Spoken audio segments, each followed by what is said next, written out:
కావాలి ఎమ్మెల్యే కాబట్టి పులివెందుల ప్రజలు అతను నమ్ముకున్న సమస్యలు పులివెందుల సమస్యలు చెప్పాలి కదా.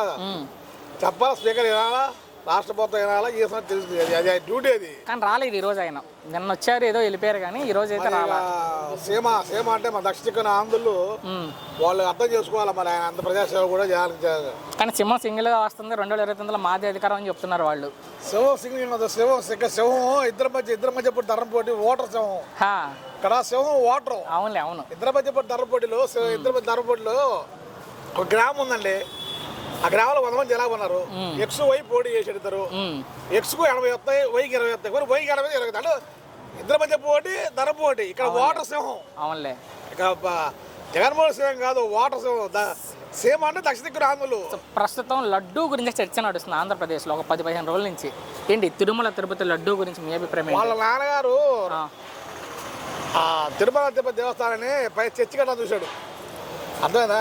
అదే కొండలో మొక్క కూడా మిగలపోయాడు. అవునా కదా? కాబట్టి దుర్మార్గం చర్య ఇది. మనం జెరూసలేం పోయి గుడి కడతాడు ఒప్పుకుంటారండి? మీరు చెప్పండి. అసలు ఆ పదవి ఇద్దరే మనోభావాలు దెబ్బతింటాయి కదా భక్తులు సంబంధించి. అసలు ఇది హిందూ కంటే ఆయన కూడా తెలుసు. ఆయన పేరు మీరు మార్చుకోవాలి. జగన్మోహన్ పేరు కృష్ణాపురం కానీ ఏదో పేరు మార్చుకోవాలి. మేమేం తప్పు చేయలేదని చెప్తున్నారు వైసీపీ వాళ్ళు ఇప్పటికీ కూడా. ఏమంటే నేలకి ఎట్లా తిరుగుతుంది. సిబిఐ క్లియర్ చెప్పింది. అయితే చెప్పారు ఇది ఇంత కావాలి తగిన భాగవత కావాలని చేసింది. అది అనుకోకుండా జరిగింది కాదా? క్లియర్ సిబిఐ మరి అది దేవుడికి సంబంధించిన విషయం కాబట్టి వాళ్ళకి ఎలాంటి శిక్ష పడాలనుకుంటున్నారు తప్పు చేసిన వాళ్ళకి? మనం చెప్పకూడదండి. ఎందుకంటే కొంతమంది రెడ్డిస్ మనోభావాలు లేవదండి. కాబట్టి మన ఆందోళన కాబట్టి కామన్ కాబట్టి చూద్దాం.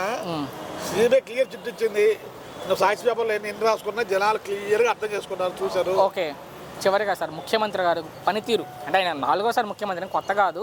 ఈ వయసులో 75 ఏళ్ల వయసులో ఆయన పనితీరు ఎలా ఉంది, ఏం చెప్తారు ఆయన గురించి? అంటే చెప్పాలంటే మన 5 కోట్ల ఆందోళన అదృష్టం అండి. నిజంగా భువనేశ్వరం చంద్రబాబు నాయుడు గారు చేసుకోవడం 5 కోట్ల ఆందోళన అదృష్టం. ఓకే. సీమ అంటే దక్షిణ ఆంధ్రులు, వాళ్ళే మన దూరపోలు కాదు. సీమ ప్రజలు అర్థం చేసుకోవాలా. కాంకన్న అనే గవర్నర్ డబ్బులు పెట్టి కొనుక్కొని పెట్టిన పేరు దక్షిణాంధ్ర. సీమ అనేది లేదు, అది నిగ్నేయం. ఒరిజినల్ దక్షిణాంధ్రులు 5 కోట్ల ఆంధ్రులకు వాళ్ళ అదృష్టం భువనేశ్వరం చంద్రబాబు చేసుకోవడం. కాబట్టి 5 కోట్ల ఆంధ్రుల దేవుడు చంద్రబాబు నాయుడు.